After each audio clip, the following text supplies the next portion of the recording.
наристелеринин тили орусча чыгып атат. Бүт телефондон, YouTube'dan, başkadan görüp, бүт мультфильмдерди көрүп, орусча чыгып атат. Кыргызча чыкпай атат. Халал эмес, адал.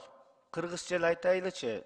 Бүт кыргыздын сөздөрүн биз аябай арапташтырып, же орусчалап өзгөртүп бирдик. Мынакей адам аттарын койгондо да кыргыз ысымдары арапча болуп кетип атат көбүнчөчү. Мына кыргыздын жапжакшынакай эле ысымдары бар да, мына Бакыт, Таалай, Элмурза, Улукбек, Балбак, Чолпон, Жылдыз, Нурбек, жапжакшынакай эле Акылбек. Мына ушундай сонун кыргыздын аттарын эмне үчүн биз арапташтырып же орусчалап же башка тилде коюшубуз керек? Бул абдан маани бере турган нерсе. Эгерде биз нукура кыргызча аттарды коюп